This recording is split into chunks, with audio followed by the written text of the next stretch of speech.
একটা বিশেষ বার্তা প্রতিটা বাংলা ভাষাভাষী মানুষ, বিশেষ করে পশ্চিম বাংলার মানুষের উদ্দেশ্য করে।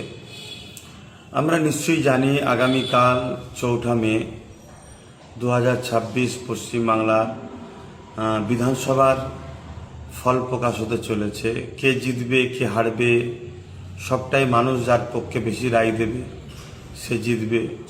তবে আমি মনে করি রাজনীতি এটা একটা উৎসব। যেভাবে ভোট প্রক্রিয়া হলো, নির্বাচন কমিশনার করা হাতে যেভাবে ভোটকে নিয়েছে, কোনো রকম অশান্তি সেভাবে শোনা যায় না তুলনামূলক। কিন্তু কয়েকদিন ধরে যেখানে স্ট্রং রুম আছে সেখানে যেভাবে ক্যামেরা অনেক সময় বন্ধ থাকছে থাকছে, এটা একটা প্রশ্নচিহ্ন যেমন রয়ে যাচ্ছে। পাশাপাশি আগামীকাল রেজাল্ট যেদিকেই যাক, আমরা মনে করি আমরা সবাই বাঙালি, আমরা পশ্চিমবাংলার মানুষ। দেশ মানুষকে অধিকার দিয়েছে, তুমি তোমার পছন্দের ক্যান্ডিডেট এবং পছন্দের দলকে তুমি পছন্দ করবে, সাপোর্ট করে ভোট দেবে। এটা ভারতবর্ষের একটা সৌন্দর্য। এই সৌন্দর্যতে যে যাকে পছন্দ হয়েছে ভোট দিয়েছে, এটাকে নিয়ে যেন কোনো রকম হিংসা না হয়। বিশেষ করে আইএসএফের পক্ষ থেকে যারা দাঁড়িয়েছেন তাদেরকে উদ্দেশ্য করে বলবো, আমি আশা রাখি এবং মহান স্রষ্টার কাছে দোয়া রাখি আপনারা খুব ভালো রেজাল্ট করবেন, শেষ পর্যন্ত টিকে থাকবেন। তথাকথিত কিছু মিডিয়ার খবর দেখে যেন নিজেদের মধ্যে মতনৈক্য তৈরি করবেন না, বেরিয়ে চলে আসবেন না, শেষ পর্যন্ত থাকবেন। কেন চারিদিকে কান পাতলে যেটা দেখা যাচ্ছে, 15 বছর মানুষ ভোট দিতে পারেনি, ভোট দিতে পেরেছে। এবং নওশাদ সিদ্দিকী যে মানুষের জন্য, দেশের জন্য এবং সংবিধানকে সামনে রেখে যে কাজ করছে, তাতে সর্বশ্রেণী সর্বধর্মের মানুষ নওশাদের উপর একত্র হয়েছে। তাই ব্যাপকভাবে যে ভোটটা পড়েছে, কোনো জায়গায় 92, 95, 98% তাতে আশা রাখা যাচ্ছে।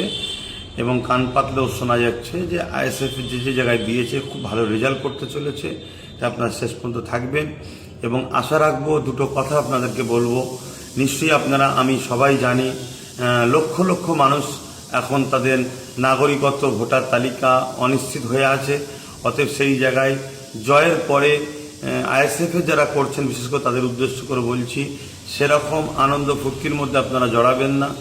বিজয় মিছিলের নামে ডিজে বাজানো এবং এমন কোনো কাজ করবেন না যাতে আমাদের ভুলে গেলে চলবে না যে আমাদের লক্ষ লক্ষ ভাই বোন, তাদের নাম এখনও কিন্তু অনিশ্চিত হয়ে আছে, ভোটার তালিকা থেকে বাদ পড়ে আছে। যতক্ষণ না তাদের ভোটার তালিকাতে আমরা আন্দোলন করে, লড়াই করে, আইনি সহযোগিতা নিয়ে তাদেরকে ভোটার তালিকায় নাম নিয়ে আসতে পারছি, ততক্ষণ আমাদের এই কাজ কিন্তু এখনও মাথার উপরে রয়েছে জিম্মা হিসাবে। বাকি আরও তো কাজ রয়েছে, এটা একটা বড় জিম্মা কিন্তু আমাদের মাথায় উপরে আছে, এটা দায়িত্ব আমাদের। পাশাপাশি এটাও বলবো, জয় আপনাদেরকে দিক, মহান স্রষ্টায় দোয়া করি। কিন্তু জিতার পরে আপনারা যেন খবরদার, বিগত দিন জানি আপনাদের উপরে 21 পঞ্চায়েত এবং লোকসভায় 21 থেকে শুরু করে 23-এ 24-এ যেভাবে জুলুম অত্যাচার হয়েছে সেটা খুব ভালোভাবেই জানি। কিন্তু আমরা তো সমাজ পরিবর্তন করতে এসেছি বা এসেছেন, তাই প্রতিশোধ নয়, মানুষকে ভালোবাসা দিন। যারা বিরোধী তাদেরকেও ডেকে নিয়ে তাদেরকেও পাশে নিয়ে তাদেরকেও সহযোগিতা করুন। এটাই হবে দেশের প্রকৃত নাগরিক। আপনাদের দিকে মানুষ তাহলে আরও এগিয়ে আসবে। এই কথাগুলো মাথায় রাখবেন। প্রথম নম্বর কথা, জিতার পরে আনন্দের নামে এমন কিছু করবেন না, যেমন ডিজেটা আমার দেশের আইনেও নিষেধ আছে। এবং এমন কিছু আনন্দ হুল্লোড় করবেন না। আমাদেরকে মাথায় রাখতে হবে, ওই লক্ষ লক্ষ মানুষের যে নাম এখন ভোটার তালিকাতে অনিশ্চিত হয়ে আছে, তারা যেন মনে কষ্ট না পায়, সেটাকেও মাথায় রাখতে হবে। এবং কোনো রকম প্রতিশোধ বা প্রতিহিংসা, কোনো রকম ফিতনাতে জড়াবেন না। জানি আপনাদের অনেক জুলুম করেছে, কিন্তু যে মাফ করে সে মাফকারী কিন্তু অনেক বড় মানুষ হয়, এটাকে মাথায় রাখবেন। আশা রাখছি আপনাদের জয় কামনা করছি মহান স্রষ্টার কাছে। বিশেষ করে আইএসএফ যেসব জায়গায় দিয়েছে তাদের আল্লাহ যেন জিতায়, মহান স্রষ্টার অনেক ভালো রেজাল্ট করায়, এই দোয়া করছি। সকলে নিজের কাজ দায়িত্ব নিয়ে পালন করবেন, কোনোভাবে বিচলিত হবেন না, কোনো রকম গুজবে কান দেবেন না, কোনো রকম প্ররোচনায় পা দেবেন না।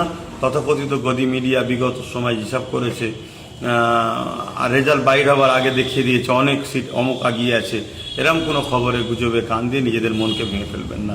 আশা রাখছি আপনারা সুস্থভাবে কাজ করবেন। ভালো থাকেন।